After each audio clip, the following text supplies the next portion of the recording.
시청자 여러분 안녕하십니까? 경제 인사이더들의 신박한 통찰과 함께하는 경제 인사이트 정철진입니다. 먼저 오늘 하루를 뜨겁게 달궜던 경제 뉴스 투데이 핫경제부터 살펴보겠습니다. 금융당국이 청년 금융지원 상품 가입을 위장해 소비자에게 대포 통장으로 납입금을 입금토록 유도하고 자금을 편취하는 피싱 사이트에 대해 소비자 경보를 발행했습니다. 금융감독원은 19일 최근 청년 금융지원 정책을 악용한 피싱 사이트가 발견되고 있다며 소비자 주의를 당부했습니다. 금융감독원은 특정 계좌로 자금 이체를 요구하는 경우는 없다고 강조했습니다. 금융위원회가 현지 시간 18일 국제자금 세탁방지기구 장관회의에서 한국을 포함한 38개 회원국과 유럽연합 걸프협력이사회가 공동선언문을 채택했다고 전했습니다. 이번 장관회의에서 국제자금세탁방지기구 회원국 장관들은 국제자금세탁의 방지 활동을 전적으로 지원한다는 장관 공동선언문을 채택했습니다. 법원 등기정보 광장에 따르면 올해 1월에서 3월 소유권 이전 등기가 완료된 집합 건물 중 생애 첫 매수자는 9만 2천 명으로 전년 동기 대비 약 35% 늘었습니다. 이 가운데 20대와 30대가 차지하는 비중은 55%로 2021년 1분기 이후 3년 만에 최고치를 기록했습니다.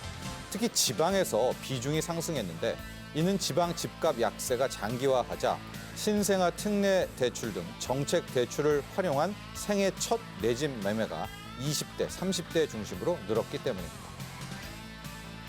SK하이닉스가 차세대 HBM 생산과 어드밴스드 패키징 기술 역량을 강화하기 위해 대만의 파운드리 업체 TSMC와 협력키로 했다고 19일 전했습니다.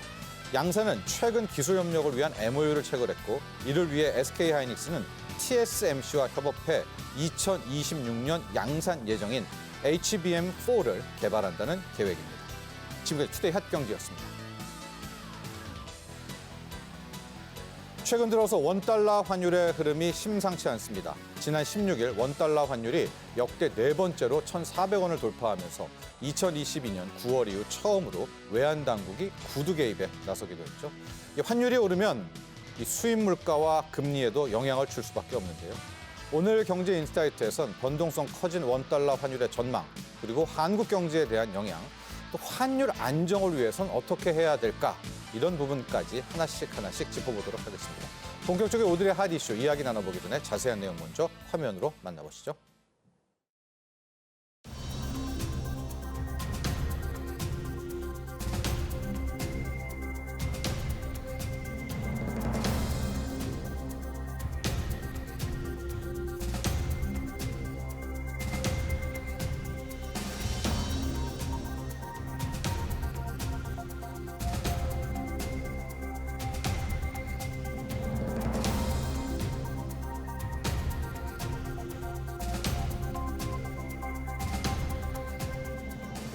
미국의 금리 인하 시점에 대한 피벗의 기대가 지금 많이 뒤로 밀리면서 달러와 강세가 되는 면이 있고, 중국과 일본이 아주 예외적이라 일본은 낮은 이자를 가지고 있고 해서 엔화 절하가 굉장히 크고 위안화도 역시 절하 압력을 받고 있어서 우리 환율의 과도한 변동성을 보이게 되면 시장 안정화 조치를 취해서 이런 환율을 안정시킬 수 있는 여력도 있고 여러 방법도 있기 때문에 지켜보고 있습니다.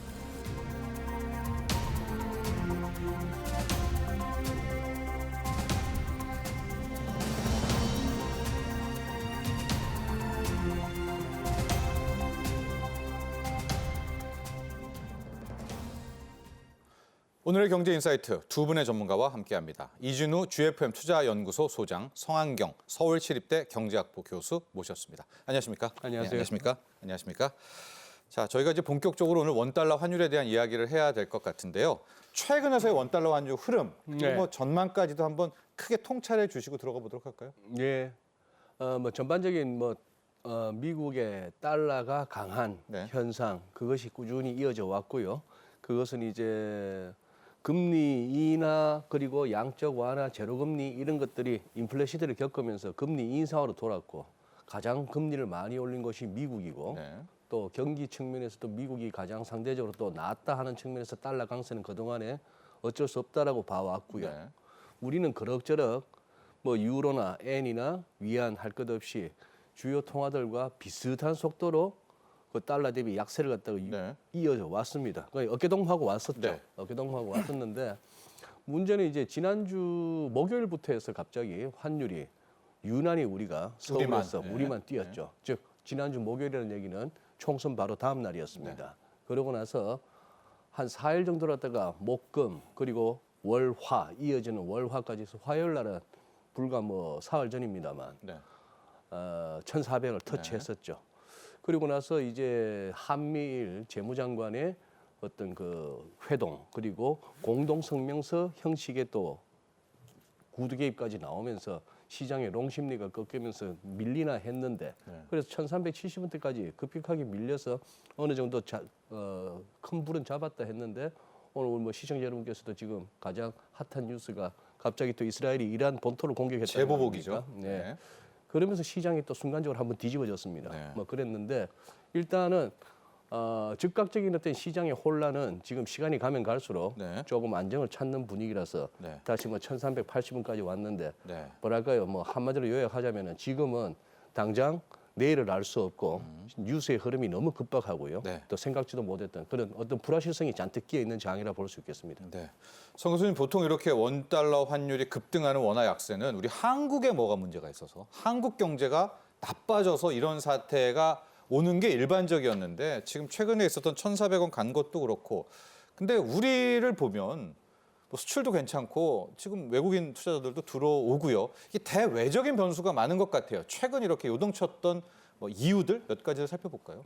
크게 이제 세 가지가 있다고 볼 수 네. 있는데요. 말씀하신 것처럼 두 가지 대외적인 요인이 있습니다. 네. 우리가 전혀 통제할 수 없는 요인인데 네. 첫째는 미국에서 이제 금리를 6월 달쯤 되면은 낮추지 않을까라는 게 일반적인 예상이었습니다. 네. 예상이었고 총 3번 정도 올해는 낮출 것이다라고 네. 예상했었는데 그게 3월이 들어오면서부터 미국의 그 물가가 생각보다 낮아지지 않네요. 뭐 예. 영어로 표현하면 인플레이션이 이렇게 스티키하네. 네. 사실 스티키라는 표현을 엄밀히 말하면 경직적이라는 표현을 네. 좀 끈적하다는 표현을 쓰더라고요. 네. 근데 경직적인 쪽, 경직적이네. 예, 예. 좀 하반 경직적이네 이런 네. 게 나오면서 점점점 이제 금리 인하에 대한 기대감이 사라져가고 있는 상황이고요. 계속 그게 지금 진행되는 상황으로 3월 초부터 환율이 조금씩 오르기 시작했습니다. 그 흐름은 뭐 어쩔 수 없는 것이었고 그게 가장 중요한 바닥에 있었던 것 같고 두 번째는 그 최근에 중동에서 생긴 오늘도 생겼습니다. 오늘도요. 예, 네. 그런 외부적인 지정학적인 리스크가 네. 영향을 주면서 그 순간에 또 겹쳤고요. 네. 한 가지는 이제 대내적인 요인이 있다고 생각합니다. 네. 그게 뭐냐면 아까 말씀하신 것처럼 총선 이후에 뛰었다고 그랬었는데 네. 사실 총선 전에 이제 여러 가지 정부에서 여러 가지 그 증시 부양 정책을 내놓았습니다. 소위 말하면 밸류업을 하겠다. 예. 그리고 금융투자세를 도입을 폐지하겠다. 금투세 이런 폐지도 하려고 했었는데 했죠. 예. 총선 과정에서는 아무래도 지금 야당은 그걸 좀 반대하는 모습을 굉장히 많이 보였던 것 같고 네. 그러니까 총선이 끝난 다음에 외국인 투자자 입장에서는 그러한 정부의 그 증시 부양책들이 날아갈 것이다라는 생각을 하는 것 같습니다. 네. 물론 총선 끝난 이후에 야당은 거기에 대해서 말한 적은 하나도 없습니다. 네. 그냥 그렇게 생각을 하고 있는 거고요. 네네. 그래서 그런 기대감, 어제 불안감이죠. 네. 그런 불안감으로 인해서 외국인 자본들이 좀 빠져나가는 영향이 있었기 때문에 이 세 가지가 한꺼번에 겹치다 보니까 급등하는 사태가 나타났다고 저는 생각합니다. 네. 한 가지는 계속 있었고 네. 두 번째 지정학적 리스크도 갑자기 뻥 생겼고 터졌고. 또 총선 이후에 그런 불안 심리가 확대되었고 했다가 이제 뭐 말씀하신 것처럼 야당이 특별한 반응을 보이거나 그러지는 않았거든요. 네. 총선 끝난 다음에는 그냥 그 부분에 대해서는 조용히 입을 닫고 있는 것 같습니다. 네. 또 물론 향후에 어떻게 정책이 될지 모르겠습니다만은 그런 상황이 되니까 이제 환율이 좀 안정적으로 가는 것 같고 네. 이스라엘 상황은 오늘 조금 안 좋아졌습니다만은 네. 그 이후로는 그래도 이스라엘이 생각보다 자제를 하네라는 느낌이 있었기 때문에 지금 속보 내용 그렇습니다. 예. 제가 저희가 이제 경제 프로여서 내용 못 전해드리는데 생각만큼 지금 공포는 아니에요. 그렇죠. 예, 그건 맞습니다. 예. 그런 상황이다 보니까 환율이 올라갔다가 다시 내려가는 상황이 네. 된 것 같고요. 하지만 여전히 이제 미국 금리 인하가 굉장히 늦춰질 것이다. 심지어 어떤 분들은 인상할지도 모른다라는 오늘 새벽에 나왔죠. 그런 네. 전망까지 나오다 보니까 이제는 좀 곧 환율이 좀 높게 형성되는 상황에서 변동성이 심해지는 네, 그런 상황이 만들어진 게 아닌가 생각을 하고 있습니다. 그렇습니다. 자, 이준 소장님 네. 그런데요. 문제는 좀 약간 과거와는 다른 측면이 네. 변동성이 너무 크고요. 네. 또 1,400원인 뭐 가도 우리나라 특히 이찬용 한국은행 총재 같은 경우에는 두려워한다거나 뭐 걱정하는 모습도 없고요. 아, 네. 뭐 전혀 문제 없다. 예. 구두 개입하니까 금방 뚝딱 1,370원으로 떨어졌다가 올라갔다가 좀 과거와는 많이 달라요. 외환이 맞습니다. 한 시장이요. 예. 아마 우리 정철진 앵커께서도 뭐 꾸준히 지켜보셨고 제가 지금 드리는 말씀에 어느 정도 공감하실 것 같은데 우리 몇 년 전만 해도 1,400원이라는 환율은 대한민국의 무슨 절단이 난 환율입니다. 네. 굉장히 위기감이 고조돼야 되는 환율임에도 불구하고 예. 우리 수출입 업체도 그렇고 말씀하신 대로 금융 뭐 외환 당국 뭐 하는 총재도 외환 당국에 또 수장이기도 네. 하고 한데 예. 그 어떤 레토릭에서 어떤 대단한 위기감은 안 느껴진단 말이죠. 네. 우리 주식 하시는 분들도 마찬가지예요. 이 와중에 주식 사잖아요. 개인들. 많이 샀죠. 어제 오늘도 이제 사고 있어요. 살라고 산 것보다도 저 위에 혹시나 사주나 싶어서 떼놨다가 사져지는 거죠. 네, 네. 수동태의 의미로서. 네. 뭐 그렇긴 합니다만. 그러니 조금 뭐랄까 이제 우리 나라에서 좀 편안했던 환율이 과거 1150 그것도 아주 옛날 한 2, 30년 전만 하더라도 그게 한 1200 내지 1250 정도가 중심 라인인가 했던 게 어느덧 또 100원이 올라와 버렸습니다. 네. 뭐 그런 상황인데 최근에 이제 1,400이 좀 과도했다라고 하는 거는 교수님도 말씀하신 이 지정학적 리스크는 뭐 뉴스가 어디로 튈지 모르는 와중에 네. 또 거기다가 연준의 이 오락가락도 컸던 것 같습니다. 네. 그러니 마치 금리 낮춰줄 것 같고 했는데 그게 이제 자꾸 또 말이 바뀌니까 시장에서는 그러면 달러 강세가 조금 더 이어질 수 있겠느냐 하는 쪽인 것 같고 그러나 저 또한 좀 과도하다는데 그 어떤 당국의 인식, 정부의 인식에는 저도 공감합니다. 네. 97년하고는 다르거든요. 네. 우리 달러 없는 게 아니고 네. 기업이든 국가든 네. 그리고 뭐 2008년 금융위기 왔을 때 저 우리 서울 외환시장에 엄청난 쏠림이 있었던 것도 아니고 네. 그래서 이 부분 변동성을 좀 견뎌내야 되는 시기로 봅니다. 1,400원대 말씀하신 대로 이게 3년 전, 5년 전만 해도 원달러 환율이 1,400 넘었다면은 정말 두려움에 떨고 공포스러웠을 텐데 최근에 한국은행 총재도 무슨 얘기를 했냐면 지금 유동성 위기는 전혀 아니다.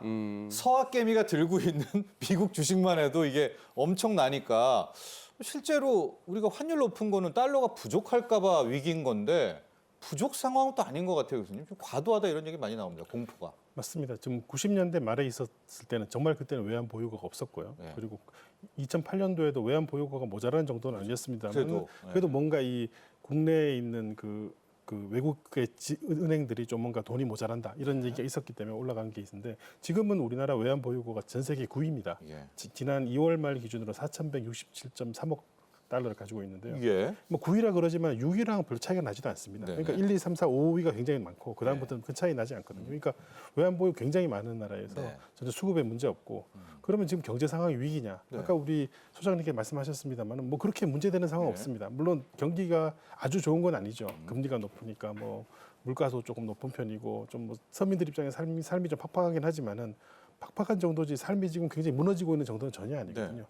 무너지는 정도에서 우리는 이런 환율을 경험했었는데 네. 이렇게 나타나니까 좀 과도 좀 큰 것이고요. 그래서 공교롭게 이 세 가지가 겹쳤던 지금 대외적인 두 가지 요인과 대내적인 그런 아직까지 실현되지 않은 불안 심리 예. 이것들이 겹쳐서 생긴 일이라고 저는 보기 때문에 뭐 이런 변동성은 조금 지나면은 저는 사라지지 않을까 싶고 다만 좀 걱정은 아니고 뭐 어떻게 보면은 해서는 안 되는 거는 예. 좀 예. 이런 국내적으로 불안 심리를 만들어내면 좀 안 될 것 같습니다. 뭐 현재가 무슨 굉장한 위기고 예, 경제 예. 전반 어렵다. 물론 서민들 삶은 어렵습니다. 어렵습니다만은 경제 시스템이 흔들릴 정도의 위기는 전혀 아니거든요. 그리고 수출도 좋아지고 있고요. 반도체 경기 살아나고 있고 물론 경제 성장률이 좀 작년보다는 좀 좋아지긴 했습니다. 여전히 낮은 거 이렇다 하더라도 그래서 그런 부분을 잘 우리가 국내에서 쓸데없이 굉장히 문제를 만들어내지만 않는다 그러면은 뭐 변동성이 큰 거는 뭐 어쩔 수 없지만 조금 지나면 안정화되지 않을까 싶은 게 제 생각입니다. 1,400 열리면 원래 1,350원 열리면 또 위가 완전히 열린다. 뭐 그런데 1,300도 50도 열었고 1,400 가고 그럼 또 가면 또 가는 건가요? 이거 어디까지 또 가야 돼요? 환율이라는 게 사실 현재의 상황을 보여주는 것이거든요. 네. 누가 뭐 환율이 사실은 어떻게 보면 스테이트 베리어블이죠. 예. 그리고 뭐 통제하는 베리어블이 아니고 근데 현재 상황에서 환율이 높은 것은 일단 미국이 너무 좋고요, 경제가. 네. 사실 뭐 금리 안 낮춘다고 막 불만이지만은 미국 입장에서는 이렇게 경제가 좋은데 금리를 낮춰야 돼라는 생각을 하고 있을 정도로 경제가 좋고 또 우리는 안 좋은 일이 조금 이제 최근에 있었고 네. 이런 것 때문이니까 그냥 환율 자체가 높고 낮다고 우리가 단정적으로 절대적으로 평가하기보다는 현재 좀 미국 경제가 워낙 좋기 때문에 우리가 상대적으로 안 좋아서 그런 것이 잘 반영되어 있다라고 보면 되는 것이니까 네. 너무 우리가 환율의 금액 자체에 너무 과도하게 반응하는 밴드. 밴드를 좀 보는 게 예. 맞을 것 같다고 생각을 합니다. 예. 그 우리 성황 교수께서도 1,400원, 막 1,420원 그런 것보다는 하나의 추세라든가 밴드가 지금보다는 훨씬 더 중요한 포인트다. 또 국민들은 아직도 그 과거의 악몽 때문에 1,400이야, 막 1,450원이야. 두려움에 있는 것도 사실입니다. 우리 이진우 소장께는요. 예. 한번 뭐 향후 전망과 함께 예. 왜 우리만 이 질문도 좀 전해드리고 싶어요. 연초 이후로 보면은 엔화 약세 하는데 우리가 엔화보다 엔화 다음으로 약한 나라거든요. 네. OECD 세 번째로. 예. 이런 현상 왜 우리만 이렇게 약하지? 그것도 함께 좀 설명해 주시죠. 불과 우리 뭐 2008년, 2009년 그 무렵에는 엔화가 100엔당 1,600원이었습니다. 네. 한 15배, 16배였다는 얘기죠. 네. 그 1,600원이었 1,500원, 1,600원 했던 엔원 환율, 재정 환율이지만 우리 국민들한테 편안하고 또 뭐 늘 그랬거니 했던 거는 일본 돈은 우리보다 한 10배 비싸. 네. 10대 1 정도. 뭐 쉽게 얘기하면 1달러가 100엔이면 한국 돈 하고 1달러는 1,000원. 네. 130엔이면 1,300원. 이러면 이제 10대 1이죠. 네. 근데 그게 지금 최근에는 900원도 깨지고 엔이 굉장히 쌌잖아요. 네. 우리 뭐 어지간하면 국민 여러분들 특히 뭐 젊은 분들은 휴가차 그냥 가볍게 뭐 동경 오사카 다녀오고 뭐 다녀오지 않습니까? 그만큼 엔화나 똑같아요. 예. 그러니 이 10대 1, 100엔당 1,000원 아래에 뭐 엔원 환율이나 뭐 한 1,400, 뭐 저기 뭡니까 뭐 1,500원, 1,600원 하던 유로가 1,400원 하던 게 지금 이제 뭐 좀 싸진 거 보면은 그래서 항상 환율은 상대적으로 살피셔야 되거든요. 네. 그래서 절대적으로 달러 대비 1,400이라는 환율보다 다른 데도 같이 약하니까 네네. 살만한 겁니다. 네. 다만 여기서 이제 더 올라가서 유가까지 계속 여기 올라가고 이제 그것도 환율도 올라가고 코카 가격 그렇게 급등한다더니 결국 제과 회사들 결국 과자값 올리네요. 우리겠죠. 네. 저도 가끔씩 주전부리 하는데 이제 또 큰일 났습니다. 뭐 네. 빼빼로고 뭐고 이제 못 사 먹게 됐어요. 네. 손이 떨려서. 네. 뭐 전반적인 떨지는 마십시오. 네. 자, 이러다 보면은 물가는 안 잡히고 경기는 조금 그러다 보니 잊고 지냈던 스태그플레이션이라는 용어가 살짝 나오고 네. 시황에서도 스태그플레이션적인 뭐 이런 용어들이 나옵니다만 뭐 그런 차원에서 이제 상대적으로 보자 하는 말씀을 드리고 싶고 아까 교수님께서도 같이 뭐 공감해 주셔서 감사한데 이 총선 이후에 나름대로 시장이 한번 워닝을 준 것 같습니다. 대한민국에 네. 좀 제대로 해달라. 네. 정부든 정책 당국이든 정치권이든 그리고 조금 더 넓히면 기업에 이르기까지 네. 제대로 해라. 만약에 조금 재정이 보아하니 대한민국 총선 이후에 한국 재정이 더 나빠질 수 있겠네 하는 우려 네. 내지는 이런 것들이 한번 환율이 갑자기 확 튀면서 안 그러면 이럴 수도 있어요 하는 워닝을 보여줬다고 저는 한번 확대 해석합니다. 그러니까 지금 달러 강세 때문에 각국의 모든 통화들, 그러니까 달러 외에 비달러 통화들이 다 약해진 건 맞습니다. 그런데 지금 우리가 걱정하는 것은 연초 이후에 우리 원화의 약해지는 그 강도가 터키, 일본 다음으로 세 번째거든요. 왜 우리만 이렇게 약할까? 여러 가지 우리 두 분의 전문가께서 이야기해 주셨는데 이준우 소장께서는 여기에 일종의 좀 정치적인 이슈도 있다. 네. 총선도 끝나고 훨씬 더 시장이 좀 요동치고 이럴 수가 있어서 좀 선반영한 측면에서 먼저 뺀 원화를 약하게 한 그런 대목도 있지 않느냐라는 그런 그냥 전망도 뭐 주셨고 그냥 탐욕스럽고 투기적인 어떤 시장의 움직임이 과도했다라고만 폄하할 게 아니라 네. 이런 와중에서도 시장 가격의 어떤 급변동이 이렇게 시사하는 바가 뭔지는 좀 한번 생각해 볼 시사하는 필요가 바가 있다고 있다. 생각합니다. 예. 우리 송 교수님께서도 왜 이렇게 우리 원화가 이렇게 약하지? 다른 나라 우리보다 못한 나라보다도 원화라는 가치가 더 떨어졌네. 뭐 좀 그 이유야 누가 알겠습니까? 정답은 또 어떤 측면이 좀 반영됐다고 보십니까? 그런 이제 정치적인 부분도 조금 있을 것 같고요. 네. 그다음에 아무래도 지금 우리나라 경제 자체가 지금 뭐 작년보다는 좀 경제 성장률이 높긴 한데요. 네. 이제 올해도 높지 않죠. 네. 그리고 지금 뭐 미국은 높은 금리에 따른 영향을 거의 못 느끼고 있지만 우리는 조금씩 느끼고 있는 네. 것 같거든요. 그래서 그런 부분에 대해서 우리나라에 대한 좀 그런 걱정이 외국 투자자들 입장에서 많아진 부분도 분명히 있는 것 같고 네. 또 유가도 조금 오르고 있거든요. 네. 이제 우리나라는 아무래도 유가에 굉장히 취약한 경제 구조를 가지고 있기 때문에 뭐 유가가 최근에 갑자기 뛴 거는 뭐 다른 변동성 때문이지만 네. 그래도 올해 들어서 꾸준히 오르고 있는 부분은 아무래도 한국 경제의 상대적 경쟁력이 좀 떨어지고 있다는 어떤 외국의 판단이 좀 있지 않을까 싶고 네. 그게 3월 달부터 시작된 그 환율의 어떤 상승 흐름을 어느 정도 깔고 있는 것이 아닌가 생각을 하고 있습니다. 그런 우려가 원화를 더 약하게 만들었다 이렇게 분석을 해주셨습니다. 제가 계속 말씀드리지만 지금 원화뿐만 아니라요. 달러 강세 때문에 대부분 국가들이 지금 통화 약세 기조를 받고 있습니다. 그런데 문제가 우리처럼 이렇게 고환율이 올라가게 되면 수입 물가 올라가면서 국민들이 체감하는 물가 부담 커지고 금리도 못 내리겠죠. 그렇게 된다면 인플레이션 계속될 테니까요. 또 수출 위주의 국가인 우리나라는 원재재를 계속 사야 되니까 이 비용 부담 때문에 경쟁력 떨어질 수도 있습니다. 이처럼 이 환율의 변화는 한국 경제에 아주 큰 영향을 미칠 수밖에 없습니다. 자, 영상 보시고 나서 이 환율이 우리 경제 또 실생활에 미치는 영향 한번 보도록 하고요. 어떻게 우리는 대처해야 될지 이런 문제까지도 함께 논의해 보도록 하겠습니다.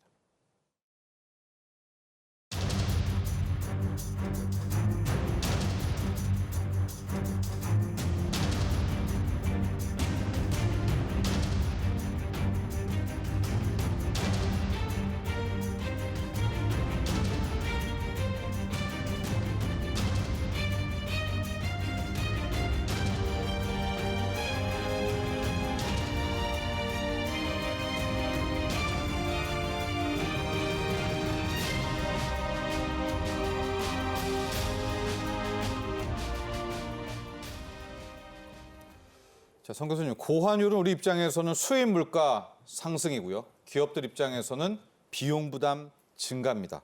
수입 물가가 이렇게 올라가게 된다면 안 그래도 지금 경기가 그리 좋지는 않은데 겹악재가 될 수 있을 것 같아요. 예, 이 수입 물가가 올라간다는 것은 사실은 아까 약간 말씀하셨습니다만 스태그플레이션을 일으킬 수 있는 굉장히 강한 기제가 될 수 있어요. 네. 물가도 올라가고 또 기업들 입장에서는 생산비 부담이 늘어나기 때문에 예. 경기도 위축되고 네. 이런 상황이 되어서 사실 우리 입장에서 굉장히 원하지 않는 뭐 어쩔 수 없이 나타난 현상이면 받아들여야 되지만 그래도 그렇게 되지 않기를 원하는 하나의 큰 중요한 것이라고 할 수 있고요. 예. 그래서 이게 문제가 뭐냐면은 수입 물가가 올라가게 되면은 이제 뭐 부담도 많이 늘어나긴 하는 것이고 또 물가 자체가 지금 아무래도 하향 기조로 가고 있었는데 제동이 걸린 상황이 돼버린 맞습니다. 거예요. 그게 제일 큰 것이고 예. 그렇게 되면 다시 이 금리 정책을 어떻게 해야 될지에 대한 고민이 좀 더 높아질 수도 있고 예. 거기다가 더해서 뭐 최근에 말씀드린 것처럼 유가도 좀 오르는 상황이고 하고요. 또 이런 기회를 놓치지 않고 또 일부 굉장히 국내에서 독과점적인 위치를 가지고 있는 그런 소비재 시장에서 뭐 가격을 조금씩 올리죠. 뭐 네. 예를 들어서 뭐 아까 소장님 말씀하신 것처럼 초콜릿 가격을 조금씩 올린다든지 이런 기회를 치킨도 한 마리 3만 원 되겠어요, 이러다가. 그렇죠. 예, 2만 원 이미 넘었고요. 네. 네. 예. 그러니까 이게 좀 안타까운 것은 이 원자재 가격이 올라갈 수 있거든요. 올라가는데 또 떨어지기도 하거든요. 예. 떨어질 때는 다들 조용히 있는 것 같아요. 네. 올라갈 때만 그걸 굉장히 강하게 강조하는 것 같고 그래서 네. 지금 어떻게 보면 그런 물가를 자극할 만한 요소들이 굉장히 곳곳에 도사리고 있어가지고 우리 입장에서는 아 이거 정말 이 고금리 정말 버티기 힘든 상황인데 네. 어떻게 이걸 또 더 끌고 가야 되나라는 생각이 너무 지금 강하게 들어서 걱정스럽긴 합니다. 네. 예. 자, 이거 그래서 저희가 한번 원인을 하나씩 들어가 봐야 될 것 같아요. 지금 왜 이렇게 환율이 높은가? 원화 약세인가? 달러가 강해졌겠죠. 그럼 왜 이렇게 달러가 강해졌는가? 미국이 금리를 내려준다고 하다가 지금 안 내리면서 그리고 아예 오늘 새벽에는요. 뉴욕 연은 총재가 금리를 인하하는 게 아닙니다. 금리 인상도 생각해야 된다. 이런 말까지 하면서 더 금리 상승, 달러 강세를 부추기고 있는데요. 이진우 소장님, 예. 중동 리스크야 저희가 따로 분석을 해야 되겠죠. 네. 이스라엘인데. 근데 금리 통화 정책까지 본다면 지금 미국 연준이 저는 신뢰를 잃어버렸다고 봅니다. 이게 연준이 오락가락 하다가 이 영향 미친 것도 있는 것 같아요. 근데 확실한 건 금리 인하 쉽게 안 해줄 것 같은데요. 뭐 연준이 신뢰를 잃어버렸 것 같다고 말씀하셨지만 정철진 앵커도 신뢰 안 하신 지 오래되셨잖아요. 네. 저도 마찬가지지만. 네. 예. 그런데 우리가 연준 얘기를 안 하고 연준의 어떤 그 행보나 FOMC 점도표를 갖다가 안 볼 수 없는 것은 예. 어차피 똑같이 주어진 시험지니까 질문지고 하니까 그거 보고 우리가 같이 대응해야 되는 거 아니겠어요? 네. 나는 연준이 말하는 점도표 못 믿겠어. 파월이 무슨 뭐 3번을 금리를 하네 안 하네. 이거 못 믿겠어 해서 나 혼자 엉뚱한 쪽으로 했다가는 이 시장에서는 못 견디니까요. 네. 좀 이상해도 가주는 거죠. 네. 그 뭡니까? 일시적일 거라고 했던 거 완전히 헛다리 짚은 거 아닙니까? 그러니까 물가가 최초에는 파월이 최초에, 예, 물가 상승 없다고 했죠 거의. 네. 불과 2달 전만 해도 2달도 안 됐군요. 3월 FOMC에서 연내 3번 정도는 금리 인하할 것처럼 우리가 뭐 세상이 그렇게 알아들을 수밖에 없게끔 분위기 몰고 갔었잖아요. 네. 그래놓고 와서 어제 딱 나온 얘기가 이게 잘 안 되면 금리를 올릴 수도 있다까지 나오니 네. 여기에 이제 따라 이제 춤을 추는 거죠. 어떻게 우리가 미국보다도 2%포인트나 낮겠습니까? 지금 5.5고 3.5입니다. 네. 그러니까 참 옛날에는 신흥국 그리고 성장이 이렇게 성장 잠재력이 높은 쪽이면 뭐 돈에 대한 수요가 많고 돈에 대한 가격인 금리가 높을 수밖에 없고 당연히 우리 한국이 미국보다 고금리라 해야 되는데 네. 이게 미국보다도 금리 낮게 지내온 게 한참이 됐고 네. 그러다 보니 뭐 달러 수요는 많죠.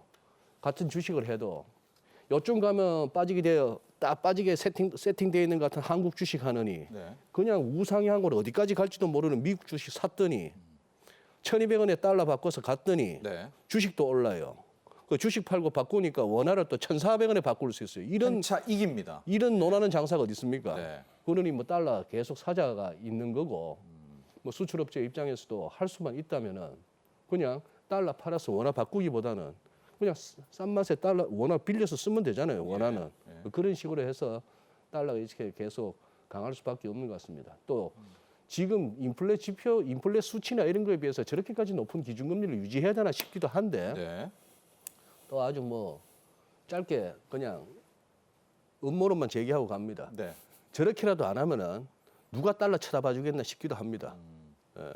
사실 저 달러 저거 네.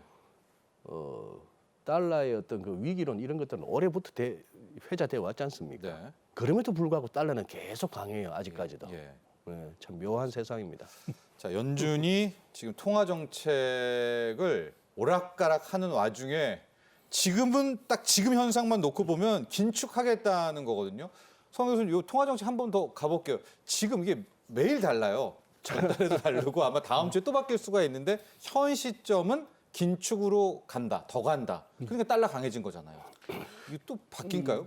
제가 약간 이제 파월하고 뭐 전혀 모르는 분이지만은 네. 조금만 편들어서 좀 예, 얘기하자면은 파월의 입장. 파월의 네. 입장이라기보다 여러 이제 연준에서의 입장은 2%로 이제 소위 이제 근원 물가 근원 PC가 2%로 간다는 확실한 방향성이 보인다면 금리 인하를 고려할 수 있다 이런 식의 반응을 많이 보였던 것 같아요. 예, 근데 그 말을 이제 조금 이제 그 말에서 약간의 뉘앙스가 좀 긍정적으로 변했다 나쁘게 변했다 하는 것은 이제 시장에서 좀 과도하게 반응한 부분도 예. 조금 있었을 거라고 생각을 합니다만은 네.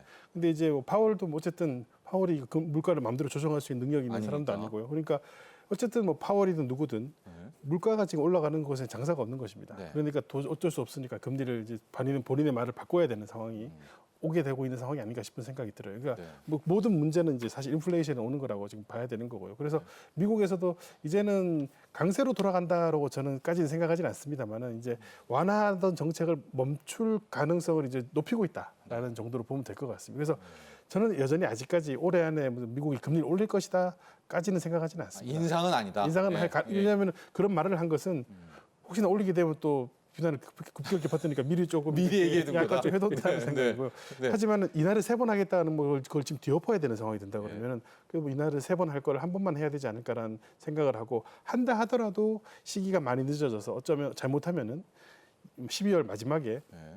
마지막 FOMC에서 인하하게 되는 이제 본인들 입장에서는 말을 많이 뒤엎게 되는 이런 상황을 조금 걱정하고 있는 게 아닌가 싶은 생각이 들고요. 뭐 다시 그렇다고 미국 입장에서 금리를 지금 올려버리면은 또 지금 괜찮은데 이게 또 더 나빠질 수도 있거든요. 금리를 올리면은 도리어 돌아올 수 없는 길을 갈 수도 있는 부분이 있다고 생각할 것이기 때문에 그렇게까지는 가지 않는데 그래도 여지는 좀 남겨놓고 싶어하는 것 같긴 합니다. 그 점도표에는 금리를 3번을 인하한다고 해놓고 여기서 금리를 올린다면 정말 연준의 신뢰도는 그다음 저는 급전직하 완전히 추락할 것 같다 이런 생각도 드는데요. 현 상황으로요. 이준우 소장께서는 금리 인하를 끝까지 안 할 수 왜냐하면 물가만 안 떨어지면 진짜 금리 인하는 없는 걸까요? 그러니까 보험성 금리 인하라든가 이런 식의 또 우회적인 이런 카드는 없을까요? 물가라든가 고용 시장은 짱짱한데 네. 어떤 이유 때문에라도 보험성 금리 인하야 하면서 보험성 금리 예, 인하야. 이런 가능성은 좀 없나요? 그게 이제 원래 또 미국도 대선이 있다 보니까 네. 저 위에서 자꾸 압력이 오면 그럴 수도 있겠죠. 예. 있겠는데 과연 이제 지금의 미국의 지표, 지금의 인플레 지표, 사실 인플레만 볼 것 같으면은 조금 그가긴 합니다. 미국 이제 아까 뭐 도표도 나왔습니다만 전년비 3.5% 정도의 CPI, 뭐 그는 같은 거 뭐 약간의 소수점의 차이가 있습니다만. 네. 그 정도인데 왜 미국의 지금 정책 금리가 5%야? 네. 5.25에서 5.5야? 생각보다 높은 거는 사실이죠. 네. 높은 거는 사실인데 또 고용도 보면 아직도 좋잖아요. 네. 우리 과거 교과서에서 봤던 완전 고용 수준입니다. 그거보다도 좋죠. 미국 입장에서. 미국은 더 좋죠. 네, 네. 그런 상황이니 여기서 금리를 내린다는 거는 말이 안 되는 거고 그렇다면 결국 과거에도 그랬다시피 어디가 부러져야 이제 금리를 내릴 거예요. 네. 증시가 무너지든지 예. 아니면 진짜 갑자기 경기가 생각지도 못했던 경기 둔화 내지는 침체가 오면서 실업자가 막 는다든지 네. 이런 식으로 하면은 또 금리를 내릴지 모르겠습니다만 그 말씀 인슈런스 컷 하는 그런 부분은 가능성은 없잖아 있습니다. 없잖아 있는데 요즘 차라리 시장이 뭐라고 얘기하나 하면은 네. 과거의 경험이 그랬기 때문에 보기 나름인데 금리 인하를 하고 나면은 증시가 빠졌습니다. 이렇게까지 분석하시는 분도 있지만 저는 거꾸로 보거든요. 네. 그 잘 가던 증시가 자산 시장이 무너지기 시작하니까 허겁지겁 또 금리를 내린 거예요. 예. 그럼 잘 가던 자산 시장 증시를 그냥 압축하면은 그 잘 가던 증시가 왜 빠졌냐 생각해 보면 그 사이에 과거 데이터를 보면은 다 연준은 또 금리 인상, 중앙은행들은 금리 인상으로 대응해 왔단 말입니다. 네. 그러니 뭐 이렇게 뭐랄까요? 뭐 가마솥이 뜨거워졌던 거죠. 네. 깨구리가 이제 쌈키기 네. 직전이죠. 그쯤 가서 이제 악소리 나고 튀어나오고 그러면 이제 막 갖다 물 부어서 이제 불 꺼야죠. 네. 뭐 그런 거기 있어서 차라리 금리를 뭐 급하게 내리는 것보다 안 내리고도 그냥 이렇게 가는 것이 오히려 더 좋을지도 몰라까지 시장 분위기는 가고 있습니다. 예. 뭐 가고는 있는데 그거보다는 이제 조금 아카데믹한 토론이 되겠습니다만 지금 연준은 2.5% 정도 보던 중립금리를 2.6으로 살짝 올리긴 했습니다만 네. 레리 서머스 같은 분은 자기가 보기엔 4%래요 중립금리가. 네. 4%면은 이게 4%에다 지금 CPI 집어넣으면 뭐 3%만 넣어도 7%. 7%죠. 거기다가 10년물 같은 경우 턴 프리미엄 줘야죠. 네. 한 1% 줘버리면은 그러면 제이미 다이먼이 말했던 8%가 황당한 숫자가 아니라니까요. 시장 금리 8%입니다. 시장금리 네. 8%. 네. 뭐 그런 상황이니 지금 어떻게 보면은 이런 논의를 갖다 계속 하다 보면은 시장에서 이렇게 실제 트레이딩 하는 분들은 딱 반응이 그렇게 나옵니다. 아니, 됐고 네. 머리 아프고 잘 모르겠고 네. 당장 내가 벌어야 된다. 지금 뭐 이스라엘에서 뭐 해서 빵 해서 오늘 엄청난 급락했죠? 급락이 나오니까 눈 딱 감고 사니까 바로 뭐 몇 네. 시간 만에 수익이 딱 나지 않습니까? 네. 이런 지금 단기 대응, 단타로 흘러가는 그런 시장 분위기입니다. 미국이나 우리나. 네. 연준의 속내를 정말 알 수가 알 수 없어요. 없어요. 네. 근데 오히려 한국은행은 좀 나름 딜레마지만 편할 수도 있는 게 우리가 먼저 이런 상황에서 금리 인하 못 하겠죠, 교수님? 금리 인하는 사실 힘들죠. 네. 미국 뭐 말씀하신 것처럼 2% 차이가 나고 있는 상황인데 네, 이미 우리가 먼저 해버린다 그러면 아마 대외적으로 봤을 때 한국이 이렇게 상황을 진짜 오판하고 문제 있는 있나 보다. 예. 그런 상황을 볼 수 네. 있을 것 같아서 그러지 못할 것 같고요. 예. 그리고 이제 미국이 먼저 한 다음에 해야 되는데 네. 이제 아까 제가 말씀드린 것처럼 미국이 12월 달에 만약에 금리 인하를 한다 그러면 우리나라는 올해 금리 인하를 못 하고 지나가는 상황이 될 수도 있습니다. 예. 그래서 뭐 정말 어떻게 보면은 금리 인하를 기대하는 분들 입장에서는 좀 걱정스러운 상황이 되긴 하는데요. 네. 미국도 뭐 아까 소장님이 여러 말씀하셨는데 네. 금리를 좀 인하해도 뭐 물가가 그렇게 나쁘지 않은 것 같은데 왜 이렇게 금리 안 낮추냐는 생각이 있습니다만은 네. 지난 한 4년간 이렇게 바이든 정부의 상황을 보게 되면은 바이든 정부가 딱 들어오고 난 다음에 돈을 많이 풀었거든요. 예. 그래서 뭐 그 제가 그때 잠깐 미국에 있었었는데 미국 식당에서 사람을 먹고 있습니다. 네. 왜냐하면은 그 최저임금을보다 15달러 이상 줘도 사람이 안 오는 거예요. 네. 정말로 이제 제가 보니까 아 이제 인플레가 정말 어떻게 시작되는구나. 제가 아는 사람한테 들었던 얘기로는 미국 분 어떤 분들은 아무것도 하지 않고 일하지 않고 있더라도 1년에 6만 불 가까운 돈을 받을 수 있다 그러더라고요. 네. 그러니까 일도 안 하는 것이고 네. 그리고 물가는 그거에 따라 올라가는 거죠. 네. 그런 상황이 되는 걸 했는데 어쨌든 그 이후로 몇 년간 미국 경제가 겪었던 가장 큰 어려움은 엄청난 인플레이션이었습니다. 네. 네. 그러니까 지금 바이든 정부가 재선을 하려고 봤을 때는 네. 인플레이션이 다시 재발되는 것만큼 무서운 거는 지금 없다고 생각을 해요. 그러니까 어떻게 하든 올해는 인플레이션이 재발되지 않아야 된다. 네. 그래야지 이제 그가 돌아오지 않는다. 이런 생각을 하고 있는 거죠. 그거는 아마 바이든 대통령뿐만 아니라 아마 그분이 돌아오면 반드시 뭔가 일을 당할 것 같은 파월 의장도 분명히 네. 지금 인플레이션은 무조건 잡아야 된다는 거에 네. 대한 아마 거의 트라우마에 가까운 생각을 가지고 있기 때문에 말씀하신 것처럼 시장에서는 아니 뭐 3.5%가 그래 뭐 물가가 많이 오른 것도 아닌데 그걸 그렇게 가지고 물가 가지고 다 사고 있어라고 네. 생각하는 것보다는 이분들이 훨씬 더 물가에 대한 공포감을 많이 가지고 있고요. 또 지금 좀 떨어진다 하더라도 이게 좀 장부가 유지가 돼서 이 뭐라 그럴까 다시 팍 올라갈 수 있는 그런 여지가 없으면 모르겠는데 그걸 아직 확신을 못 하고 있는 겁니다. 네. 그래서 확실히 떨어진다는 생각이 든다면 이제 올리겠다라는 얘기를 자꾸 하고 있는 게 그런 차원이 아닌가 싶습니다. 교수님 말씀에 네, 한마디만 네. 더 언급하자면은 민주당이든 소위 말하는 바이든이든 트럼프든 네. 공화당이든 지금의 전 세계 정치 기류가 내 돈 아니니까 일단 쓰고 보자예요. 네. 아까 말씀하신 교수님 저 말씀은 미국만의 현상도 아니거든요. 이 복지라는 것이 이 예민한 얘기를 제가 감히 건드리는데 네.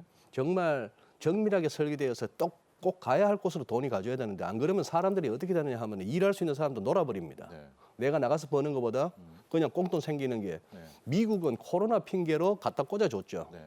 바이든 행정부 들어서서도 엄청나게 풀어줬습니다. 네.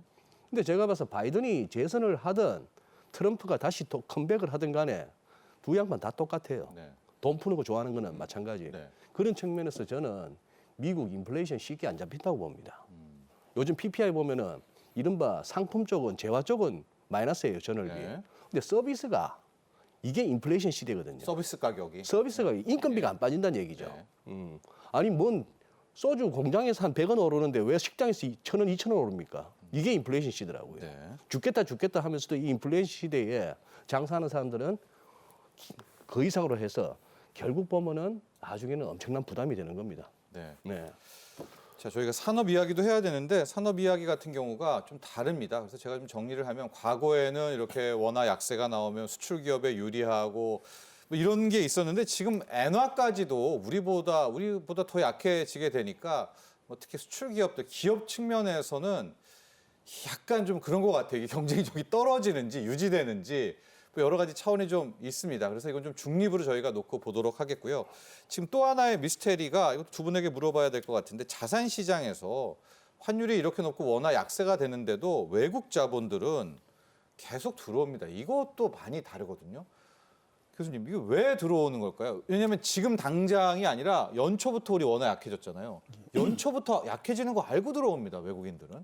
아마 제가 판단하기에는 이제 지금까지 비교적 최근까지 들어온 예. 이유는 우리나라 증시에 대한 어떤 기대감이 좀 있지 않았을까 생각을 가지고 있습니다. 원화 약세를 감안해도 감안하더라도 왜냐하면 이제 뭐 정부에서 여러 가지 증시 부양하겠다는 의지를 굉장히 강하게 보였거든요. 예. 우리나라 그 기업들의 가치가 저평가되어 있다 이런 그 굉장히 팽배하게 있었고 그 의지가 확실히 보였고 또 뭐 야당에서도 특별히 그런 걸 반대하는 기류를 뭐 금투세를 빼고는 그렇게 막 보여주지 않은 분도 있었기 때문에 네. 그런 영향으로 인해서 외국인 투자가 많이 들어왔고요. 또 가장 중요한 것은 우리나라에서 제일 큰 기업들, 네. 반도체 기업들이 이제 괜찮은 거로 돌아섰거든요. 그러니까 사실은 우리나라 전체 투자라기보다는 저는 반도체 기업들에 대한 투자로 보입니다. 그러니까 일부 그 부분을 빼버리면 과연 어느 정도 투자가 늘었을지는 사실 조금 의문이긴 해서 네. 뭐 우리나라 이제 주력 기업들이 좋아졌고 또 금융시장 자체도 좀 더 괜찮아지지 않을까라는 기대감까지 겹쳐서 외국인 투자가 많이 들어온 건 맞는 것 같습니다만은 지금부터는 또 어떻게 될지는 또 상황을 봐야 될 것 같기도 합니다. 네. 아까 우리 소장님께서 잘 말씀하셨는데 네. 요 며칠 사이에 이제 금리가 확률이 확 올라간 거예요. 예.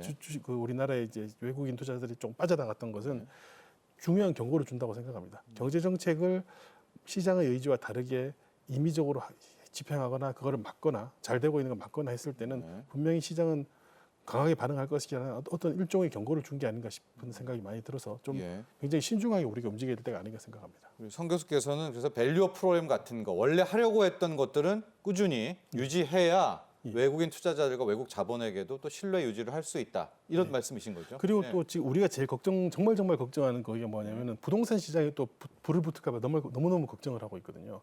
예. 그 자본들, 부동산에 있는 자본들이 부동산 시장에 있는 것보다는 그래도 증시로 오는 것이 낫다. 기업의 투자도 되고 그다음에 개인들이 어떤 자산을 늘리는 건전한 어떤 투자 방법도 되기 때문에 네. 뭐 물론 증시도 과도하게 올라가는 건 문제가 되겠습니다만 그런 식으로 정리되는 게 바람직하지 않을까 싶습니다. 예. 저 이제 시간이 중간에 아까 좀 사용해가지고 없는데 마지막 질문 해야 될 것 같아요. 이준 소장께 네. 던지도록 하겠습니다. 예. 강달러 기조가 올해 연말까지 갈 거다. 이게 지금 다수설이긴 건 다수설입니다만 예. 어떤 변수라던가 어떤 좀 이러면 예외가 될 수 있을까? 이런 상황도 좀 생각해 볼 수 있을까요? 예. 지금으로서는 최근에 이제 1,400원 건드리고 나서 이제 밀려난 것은 이른바 기술적으로 뭐 차트상으로 볼 것 같으면 굉장히 크리티컬한 레벨에서 일단 막혀줬습니다. 네. 그렇기 때문에 여기서 이제 더 올라가면 다시 1,400원을 열 것 같으면은 그때는 조금 시장에서의 긴장도는 높아질 것 같은데 예. 지금 여기서 뭐랄까요? 사실 편안하게 세상이 편안해지는 거는 달러가 약세고 금리라는 것은 좀 낮아지고 예. 이게 좀 편하죠. 네. 약간 이제 좀 이렇게 부품해지는 거죠. 네. 뭐든지 다 오르고 그러다 보면 나중에는 결국 인플레라는 좀 이렇게 또 그걸 업보가 피할 수가 없긴 하긴 합니다만 지금 현재로서는 모르겠습니다. 뉴스의 흐름이 워낙 급변하니까 지금은 제가 딜러라고 하더라도 조금 이렇게 환율이 낮아지면 다시 한번 달러 사봐 하는 생각을 갖고 강달러? 싶은 예. 예, 그런 타이밍 같습니다. 예. 그때 또 자꾸 이제 달라지니까 현재는 갑자기 달러가 약세로 갈 만한 어떤 변수가 이슈가 잘 안 보이진 보입니다. 않네요. 네. 게다가 오늘 뉴스 보셨겠지만은 네. 또 이런 중동 리스크가 있으니까 이럴 때는 또 항상 달러, 금 뭐 이런 것들이 주목을 받기 때문에 강달러를 꺾어야 되는데 이슈가 현재로서는 크게 보이진 않는다. 강달러가 꺾이는 게 또 미국이 그렇게 원치는 않을 것 같습니다. 내세울 게 달러밖에 없는 나라라서. 알겠습니다. 오늘 여기까지 정리해야 될 것 같습니다. 함께해 주신 두 분 감사합니다. 예, 고맙습니다. 감사합니다. 네. 자, 경제인사이트 오늘 준비한 소식은 여기까지입니다. 어제 정부가요 올해 방산 수출에 무역금융 10조 원을 투입하고 첨단 방산 소부장 R&D 연구개발에 4천억 원을 지원키로 했습니다. 올해 목표 잡은 방산 수출이 200억 달러인데요. 이걸 달성하기 위해서 전방위로 힘을 싣고 있는 모습인데 그래서 저희가 다음 경제인사이트 시간에서는요. 폴란드, 말레이시아, 아프리카 신시장에 진출하고 있는 K방산 이야기 나눠보도록 하겠습니다. K방산의 현실 그리고 전망, 미래까지도 자세하게 짚어보도록 하겠습니다. 오늘도 함께해 주신 시청자 여러분 감사합니다.